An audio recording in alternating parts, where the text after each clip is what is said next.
Primeiro de Crônicas 17, perdão, 1 de Crônicas 17, e tem um versículo, 1 Crônicas 17, versículo 27, hoje você vai poder acompanhar aqui nas imagens. Domingo, infelizmente, nós ficamos sem a nossa projeção, hoje estamos firmes aí, fortes. 1 de Crônicas 17, 27, diz assim: agora, por tua bondade, abençoa a família de teu servo. Quantos podem fazer esse pedido ao Senhor hoje? Amém? Abençoa a família do teu servo, para que ela continue para sempre na tua presença, pois o que tu, Senhor, abençoas, abençoado está para sempre. Pois tu, Senhor, o que tu, Senhor, abençoas, abençoado está para sempre. Então, isso é uma palavra tremenda de Deus para nós. Amém?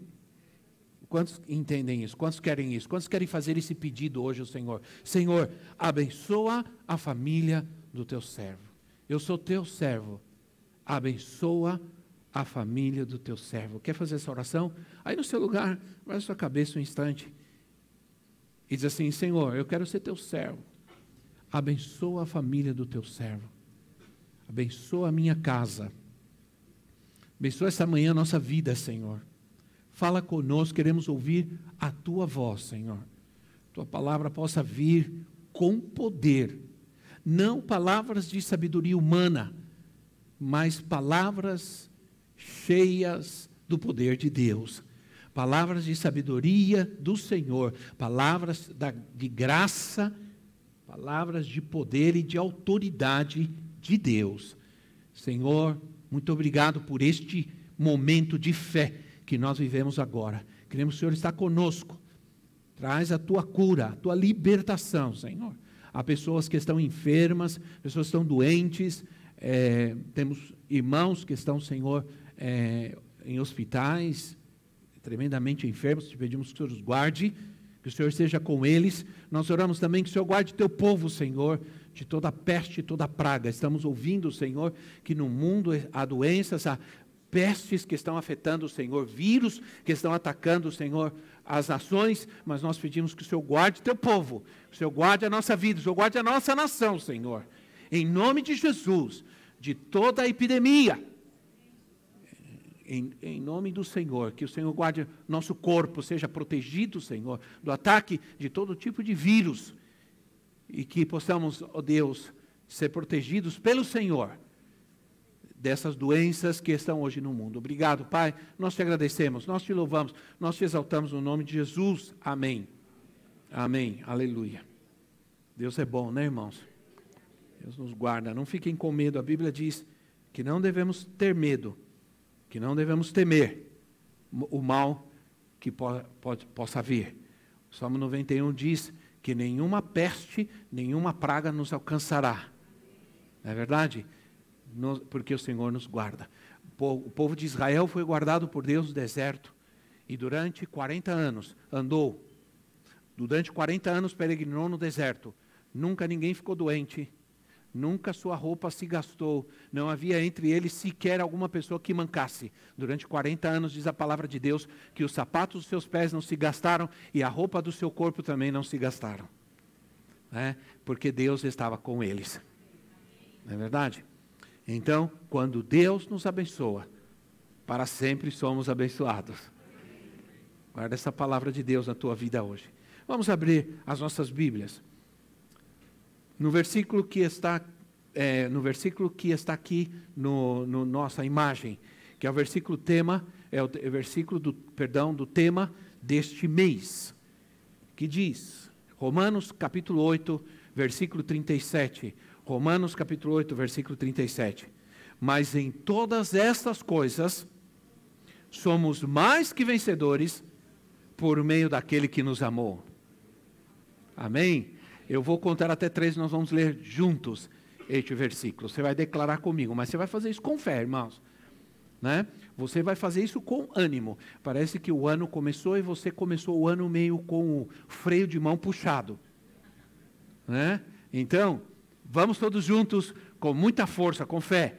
1, 2, 3. Mas em todas essas coisas somos mais que vencedores por meio daquele que nos amou.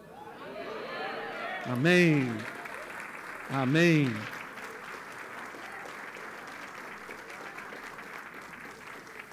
Você sempre deve ler a Bíblia. E sempre quando você ler a Bíblia e você está sozinho, você deve transformar todas as passagens bíblicas, todas as promessas, trazê-la na primeira pessoa. Né? Então, você diz assim, mas em todas essas coisas sou mais que vencedor, por meio daquele que me amou. Por meio daquele que me amou. Mas em todas essas coisas sou mais que vencedores. Sem dúvida nenhuma. Sem dúvida nenhuma. Esse é um dos textos mais poderosos da Bíblia, mais queridos da Bíblia. Todo mundo, muita gente ama pronunciar essas palavras, principalmente em momentos difíceis. Logicamente, é verdade que você é mais que vencedor. Amém? Claro, nunca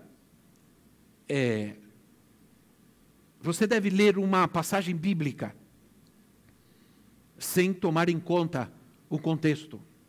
Quando você lê um versículo da Bíblia, você não pode simplesmente tomar uma decisão,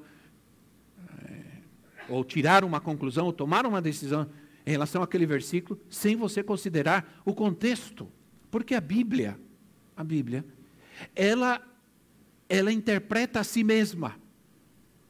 Entende? A Bíblia é interpretada pela própria Bíblia. Você não pode pegar um livro, qualquer, uma enciclopédia, e querer interpretar a Bíblia. A Bíblia interpreta a si mesma. Quando você lê um versículo da Bíblia, você tem que entender que aquele versículo está dentro de um contexto. Né? Está dentro de uma ideia, de um conjunto. Então, quando você lê, você não deve tomar uma decisão precipitada sem considerar o contexto. Em que contexto o apóstolo Paulo, que fez essa declaração, disse? Em que contexto ele falou isso? Em que contexto ele fez essa declaração? Logicamente, o contexto é aquilo que vem, tudo que vem antes e depois do texto. Seria importante que você hoje, por exemplo, lesse depois Romanos capítulo 8. Leia Romanos capítulo 8 inteiro. E você vai entender bem porque Paulo disse, mas em todas essas coisas, porque a pergunta aqui é, que coisas? Que coisas? Em todas essas coisas, quais coisas? Né? Nessa pergunta que a gente tem que fazer. Então, no capítulo 8, por exemplo, no versículo 18, no capítulo 8, no versículo 18, diz assim, considero que os nossos sofrimentos atuais não podem ser comparados com a glória que em nós será revelada. Paulo está falando, no parágrafo deste versículo, do versículo 37, Paulo está falando começa falando sobre o sofrimento. Começa falando sobre o sofrimento. Isso é, que o sofrimento é uma realidade. Que o sofrimento é uma realidade. É uma possibilidade, mesmo na vida do crente, do cristão. Mesmo o mais sincero cristão. Não é real, não é verdade de que não vamos nunca ter problemas na nossa vida, que nunca vamos sofrer, que nunca vamos ter dificuldades. Isso não é verdade. Isso é um desejo, um anseio. Sim ou não, irmãos?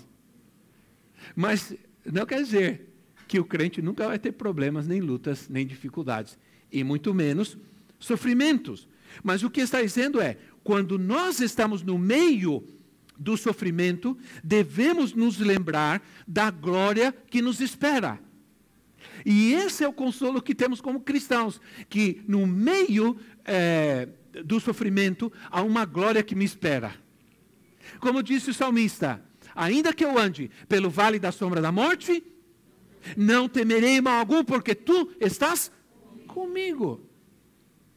Então, o cristão, alguém me perguntaria, mas qual é a diferença de ser cristão e não ser cristão se todos sofremos, se todos passamos lutas e dificuldades? Bom, a diferença é que na vida do cristão ele tem uma esperança, ele tem uma certeza, que no fim daquele sofrimento chega um tempo de glória. Que ainda que o choro possa durar uma noite, a alegria vem pela manhã. A alegria vem pela manhã. Então isso é que muita gente não tem. Porque quando falta a esperança, falta tudo. Porque a esperança é o ingrediente da fé. Se falta fé, falta tudo. E faz parte do exercício da fé manter nossa esperança e a nossa confiança na palavra e nas promessas de Deus. Aí, no versículo 26, ele fala sobre outra situação. Ele diz assim, da mesma forma, o Espírito nos ajuda em nossa fraqueza, pois não sabemos como orar, mas o próprio Espírito intercede por nós com gemidos inexprimíveis. Ora, ele está dizendo, não importa o que aconteça, mesmo nas coisas mais difíceis e indesejáveis, há um propósito de Deus nessas situações. Sempre. Sempre. Elas sempre vão expressar o cuidado de Deus. Preste atenção. Sempre as situações difíceis pela qual nós passamos vão expressar a bondade de Deus. Então, o versículo 26 fala sobre a nossa fraqueza. Nem sabemos orar muitas vezes, quando nos sentimos fracos, desanimados, sim ou não? Mas a Bíblia também diz, diga o fraco. Diga o fraco. Sou forte. Diga ao fraco. Você se sente fraco hoje, então diga assim, sou forte. Porque às vezes a fraqueza não deixa nem você falar, né? Alguns estão fazendo uma força agora para falar. Diga ao fraco. Sou forte. Mas diga com raiva, irmão. Diga com raiva. Diga ao fraco. Sou forte. É isso. Força é força.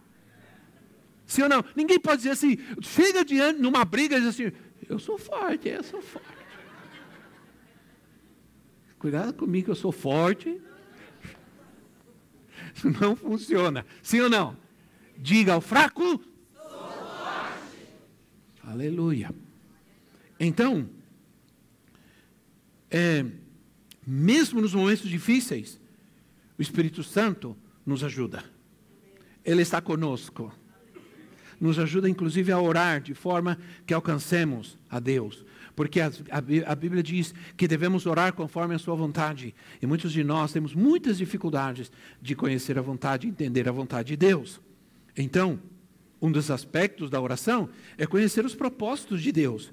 Então, no versículo 28, ele diz assim, sabemos que Deus age em todas as coisas para o bem daqueles que o amam, dos que foram chamados de acordo com o seu propósito.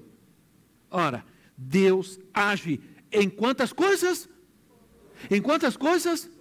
Em todas as coisas, em todas as situações, Deus age. Deus age para cumprir seu propósito. Né? Então, não importa o que aconteça, não importa o que esteja acontecendo. Paulo fala aqui sobre o sofrimento, fraqueza e problemas. Sofrimento, fraqueza, problemas. Mas ele afirma, em todas essas coisas, sou mais do que vencedor. Em todas essas coisas somos mais do que vencedores. Agora, quem é um vencedor? É aquele que sabe que nada nos separará do amor de Cristo. Amém? No versículo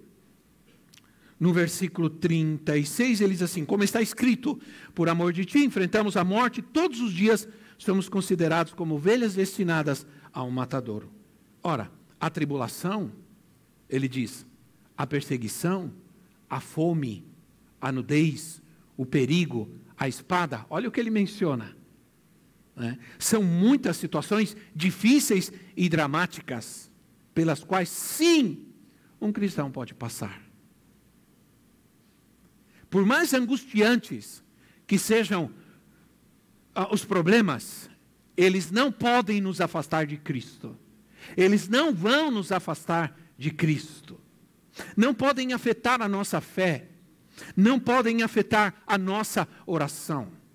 Nem a fome, nem a nudez, nem o perigo, nem a espada. Nada poderá nos separar do amor de Cristo. Nossa fé, em muitos momentos, vai ser confrontada. Principalmente nos dias de hoje. As lutas são muito grandes hoje. Para cuidar da nossa vida, da nossa família, sim ou não, irmãos? Os nossos filhos. As dificuldades são imensas. Hoje nós enfrentamos um peso, uma carga muito grande em nós. Quando começa o ano e você começam a chegar as contas e os boletos, está muito popular agora brincar com relação com boletos, né? Eu vi um videozinho essa semana, achei muito engraçado, um rapaz assim: hoje em dia eu considero que uma pessoa que tem todos os seus boletos pagos é rica. Ele disse, porque pobre é que aquele que está com um monte de boleto na mão chorando, dizendo: ai, como que eu vou pagar isso, meu Deus. Né? Então, eu achei muito engraçado aquilo, mas a verdade é que começa o ano e começam a chegar as dívidas, os boletos, sim ou não, irmãos? E aí é que nós vemos o peso e a carga que temos, a responsabilidade que hoje se tem, tantas coisas tem que se pagar hoje. Você paga a conta de água, de luz, de telefone, de celular, de internet, paga IPVA, IPTU, IPT não sei o quê. Né? IPVT, IPV, não sei o que mais. Aí começa, aí vai imposto de renda, e começa o filho, a escola do filho. Né? A escola do filho, os materiais para a escola, meu Deus. Né?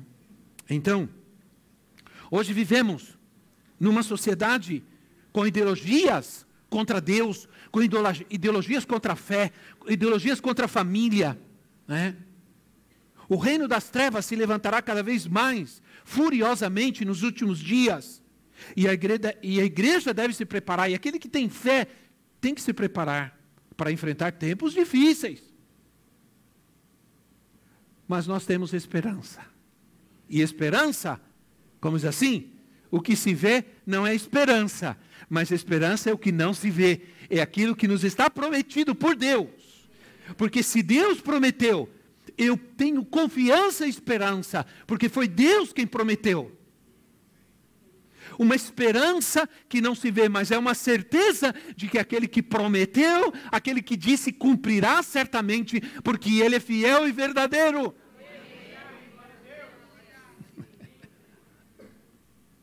Então, eu não tenho outra maneira de dizer essas coisas. Eu não posso dizer isso de uma maneira suave e tranquila. Você pode... Eu tenho que... Aí se eu gritar aí, você abaixa aí, irmão, por favor. Porque se eu der uns gritos aqui, você abaixa aí para não ficar tão forte, né? Mas essa é que é a verdade, irmãos. Nós temos esperança. E esperança que se vê não é esperança. Mesmo que você não veja a menor possibilidade de vitória, ela é certa, ela virá. Creia. Amém? Creia. Essa palavra que diz assim, nada nos separará do amor de Cristo, essa palavra separará, ela quer dizer, é impossível. Ninguém, nada pode cortar esse vínculo eterno. Ele tomou a decisão de não nos deixar. Não fomos nós. Ele tomou a decisão de nos salvar e Ele tomou a decisão de nunca nos abandonar e nunca nos deixar. Então não tenha medo. Talvez você diga, não me comportei bem esses dias. Mesmo assim, Ele não te deixou e não te abandonou. Amém? Ele espera sempre que a gente volte ao lugar que Ele tem para nós. Ora, seu amor é inalterável, seu amor é indestrutível. Se você ler o capítulo 8 de Romanos, você vai encontrar várias vezes esta expressão, por causa do seu amor. Por causa do seu amor. Então, meus irmãos, Ele morreu, Ele ressuscitou, Ele está à direita do Pai e Ele intercede por nós. Quando sofremos, participamos do sofrimento de Cristo. É o que a Bíblia diz. Quando nós sofremos, agora entenda uma coisa, Ele sofreu praticando a justiça. Há uma diferença quando sofremos praticando a justiça e quando sofremos a consequência dos nossos próprios pecados. Há uma diferença quando sofremos praticando a justiça e quando sofremos praticando a injustiça. Nós participamos dos sofrimentos de Cristo quando nós sofremos por causa da justiça. Podemos dizer então que apesar deste momento difícil, apesar do momento difícil que muitos de nós possamos estar vivendo, olha para a pessoa ao teu lado e diz assim, tudo dará certo. Diga com fé. Diga tudo sairá bem para nós, para você, diga. Diga para o teu irmão. Por que eu quero que você diga isso? Porque você está abençoando o teu irmão e com a palavra de Deus. E a Bíblia diz assim, tudo que Deus abençoar, abençoado será para sempre. Então, 1 João capítulo 5, versículo 4, 1 João 5, quase assim, o que é nascido de Deus vence o mundo. E esta é a vitória que vence o mundo, a nossa fé. A nossa fé. Mais que vencedores, presta atenção no que eu vou te dizer agora, isso aqui vai ser bom. Mais que vencedores, são aqueles que vencem, perdendo pouco. Eu diria, perdendo o que não presta. É como ouro. Calvino disse, foi Calvino quem disse, eu estava lendo uma das institutas de Calvino e eu tirei essa frase. Ele disse que o que perdemos quando nós recebemos a Cristo, o que nós perdemos são os restos que não prestam. Quando se refina o ouro, por exemplo, quando o ouro é refinado e ele é refinado no fogo, e o fogo na Bíblia representa as provas, as dificuldades. O ouro é refinado no fogo. Quando o ouro é refinado, na verdade, ele é purificado. Então, quando vem o fogo, ele é purificado. Quando você tira o fogo, ficam os resíduos e as escórias. E o ouro fica puro. Tem muita gente que pensa que quando recebe a Cristo ou se torna um cristão, um crente, sofre perdas. Eu vou te dizer, vem para Cristo, você vai perder sim, mas vai perder só o que não presta. Só o que não presta. Sim ou não, irmão? Só o que não presta na tua vida. Hoje a profetisa falou sobre quando começamos esta igreja. Nós começamos essa igreja em 1990, quando nós voltamos de Guatemala. A Elisa tinha 4 anos e o André tinha 2 anos de idade. Nós chegamos de volta, depois de quase 3 anos, servindo ao Senhor, dependendo totalmente dEle, e voltamos como fomos. Aliás, não porque quando nós fomos, só tínhamos a Elisa, voltamos, já tínhamos o André. E voltamos com um monte de mala, roupa, né? Eles sentadinhos em cima das malas e chegamos. Nós já tínhamos nossa fé, nossa confiança em Deus, a certeza que Deus estava conosco. E como temos essa igreja, irmãos, dentro da nossa vida. Durante quase 2 anos, nós nunca tivemos sofá em casa. Nós tínhamos poucas coisas. Né? Nós não tínhamos muitas coisas, quase nada. E começamos a igreja. E no começo, eu abria. Nós estávamos num local aqui, alugamos um local aqui na Benedito de Andrade, que não tinha, o piso era contrapiso de cimento. E eu vinha cedo, pegava a vassoura e varria tudo, levava aquele pó, levantava aquele pó terrível, varria tudo, arrumava as cadeiras e orava. E eu fazia isso todo domingo. Né? E trabalhei duro. Trabalhamos duro. Hoje, a profetisa saiu de casa, hoje se levantou 6 horas da manhã. 6h30 ela saiu para chegar aqui, 7 horas para ensaiar. E eu me levantei, disse, eu vou orar, não conseguia dormir mais. E comecei a lembrar de que não existe essa ideia de que sacrifício se faz apenas uma vez. Nunca. Né? E ela saiu, eu orei por ela e me lembrei de anos e anos de muito trabalho, de muito esforço, de muita renúncia. Eu nunca penso em que eu tenha perdido alguma coisa boa por servir a Cristo. Não. Não perdi coisa boa para servir a Cristo, só perdi porcaria. Eu penso no que eu ganhei. Sempre no que eu ganhei. O que ganhamos por entregar nossa vida servindo a Cristo. A ver meus filhos ministrando, tocando, ministrando. Isso é ganho. Isso é alegria. Isso supera qualquer perda. Quando nós voltamos de Guatemala, depois de quase 3 anos, todos os meus amigos, companheiros assim, de ministério não, de igreja, de escola, de faculdade, todos estavam estabelecidos. Né? Tinham casados, tinham seu trabalho, sua casa, seu carro. Quando eu voltei, eu visitei um ou outro e vi que eles estavam já, e eu ainda não tinha nada, não tinha casa, não tinha nada. E podia querer entrar em mim uma sensação de que perdi meu tempo, não construí nada, não tenho nada. Mas não foi assim. Ao mesmo tempo que havia a impressão de que eu estava perdendo tudo, eu estava ganhando a Cristo. Eu estava ganhando a vida que só Ele pode dar. Então, irmãos, você não perde nada em Cristo, você só ganha. Quantos creem nisso? Se você está em Cristo, nunca você vai perder nada. Em Cristo não há perdas, só ganhos. Eu creio nisso. Você crê nisso? Dá um aplauso ao Rei da Glória.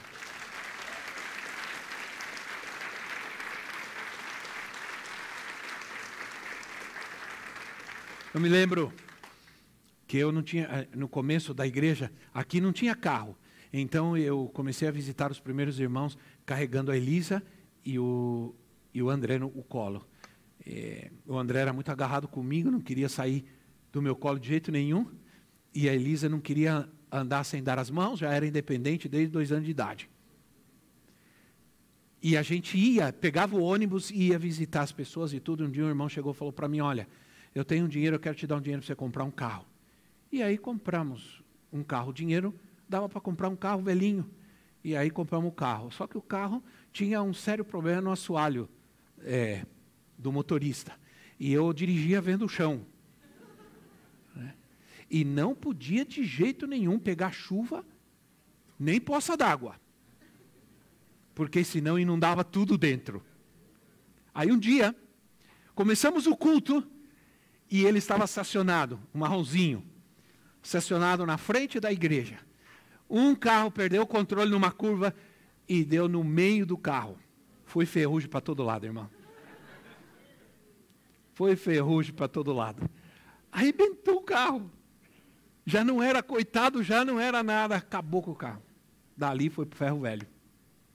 Né? Aí, levei no irmão que era como chama? Funileiro. E muito amigo. E eu levei, porque eu falei, dá para dar um jeito? Ele falou, pastor, esse aqui acho que nem um ferro velho vai querer. Aí tinha uma vizinha. essa vizinha me conhecia desde minha juventude.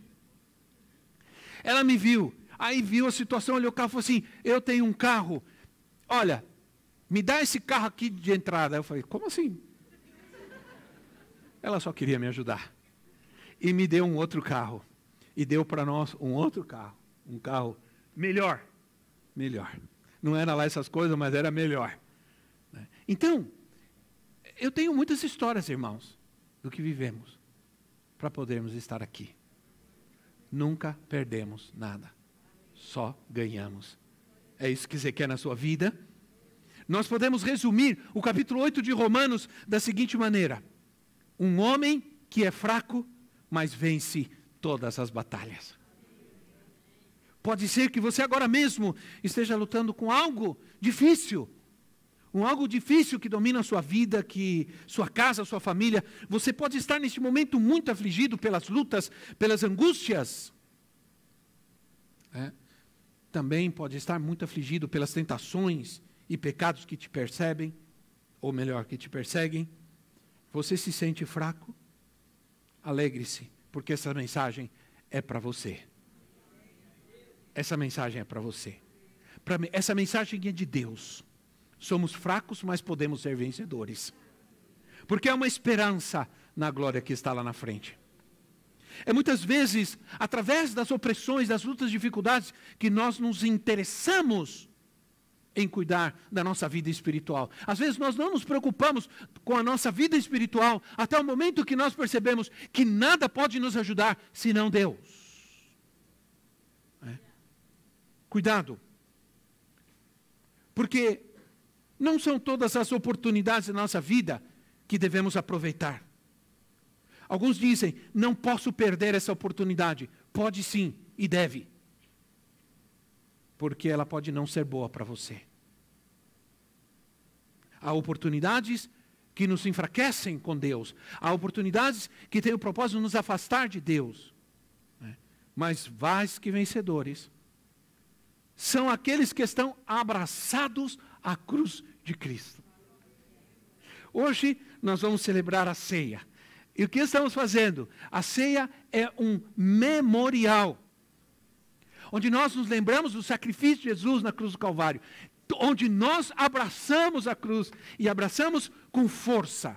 Sabe por quê? Deixa eu dizer uma coisa interessante. A cruz de Cristo é o seu trono. Foi na cruz que ele se tornou definitivamente rei sobre tudo e sobre todos. Quando crucificaram a Jesus, os romanos não sabiam, mas eles estavam profetizando. Quando eles colocaram a plaquinha na cruz, aqui está o rei dos judeus. A cruz não era o martírio de Cristo, era a sua manifestação da sua glória, da sua majestade. Ali Jesus se tornou rei e senhor. Naquele lugar, ele venceu todas as potestades. Naquele lugar, ele venceu toda a vergonha, todo o pecado, a doença, a enfermidade. E sabe de uma coisa? A Bíblia diz, e é Paulo quem diz, que na cruz ele nos atraiu. E vem Paulo lá em Gálatas 5:20 e diz assim, fui crucificado com Cristo. E já não vivo eu, mas Cristo vive em mim. Ora, se Cristo está na cruz, nós também, a cruz é seu trono. Estamos sentados com ele nas regiões celestiais, diz Paulo, reinando. Aleluia. Embora vivamos em um mundo de sofrimentos, um mundo difícil, de lutas, de batalhas, mas diz a Bíblia que estamos crucificados com Cristo e a sua cruz é o seu trono. E se estamos com Ele, estamos também reinando com Ele. Se com Ele morremos, com Ele ressuscitamos. Se com Ele ressuscitamos, com Ele reinamos.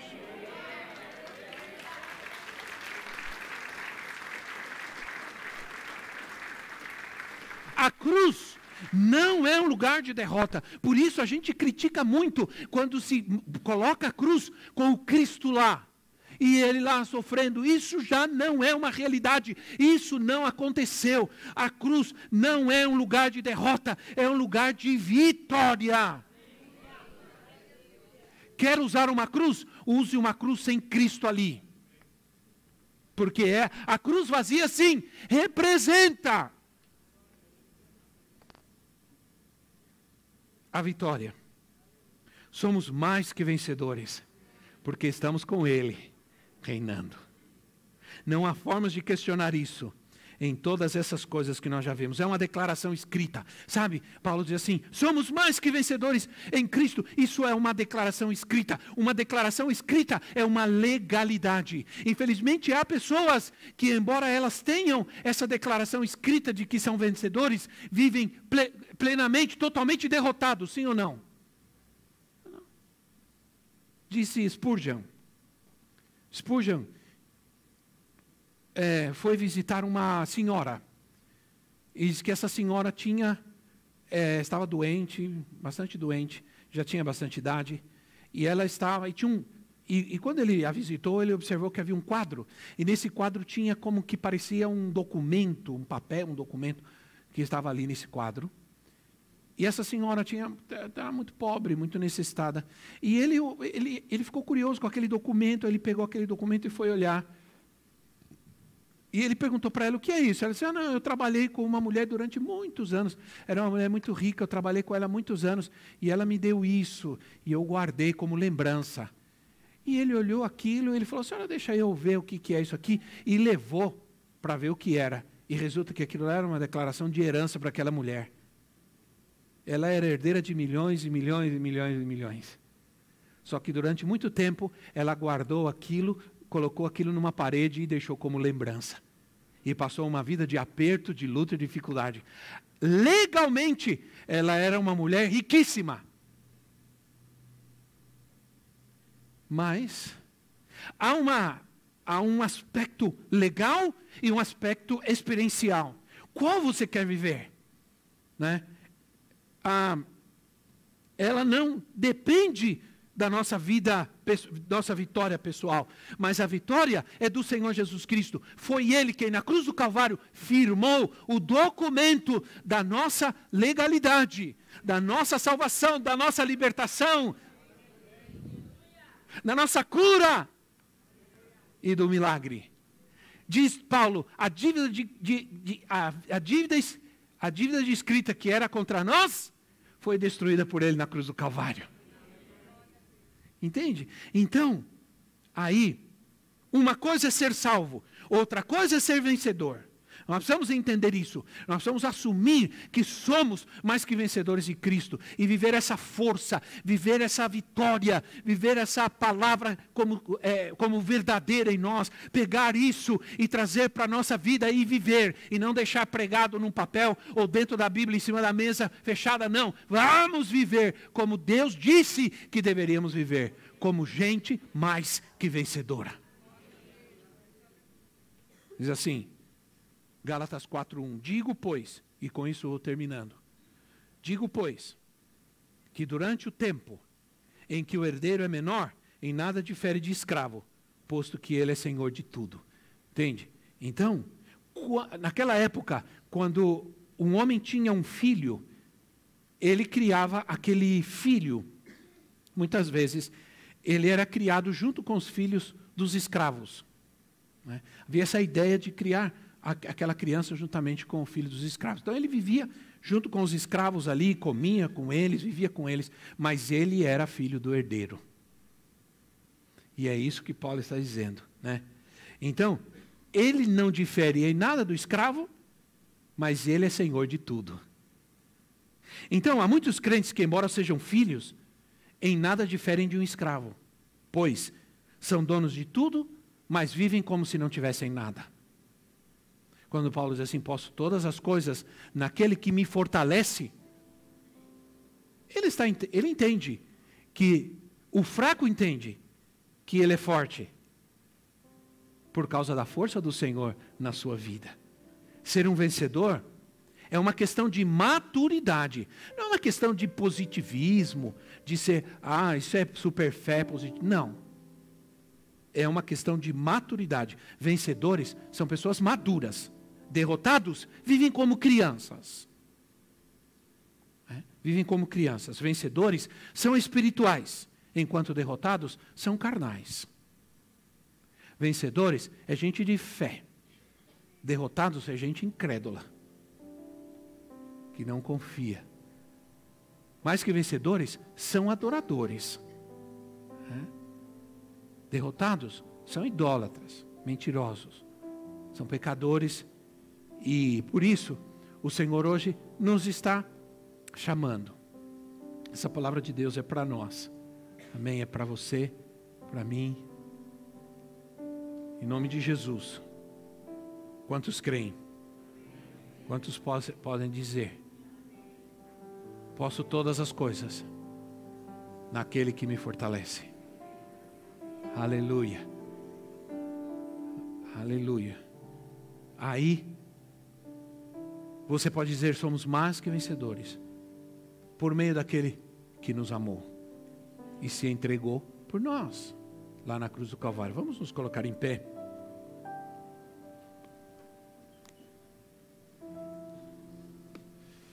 Amém, Jesus.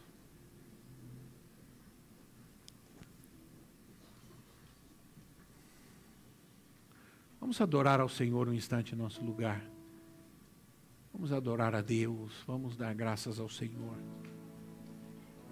Senhor, meu Deus e meu Pai, santo é o teu nome, Senhor. Obrigado pela tua palavra. Obrigado por esta manhã. Há muitas pessoas aqui, Senhor, que são renovadas essa manhã, Senhor. São renovadas pelo teu Espírito, Senhor.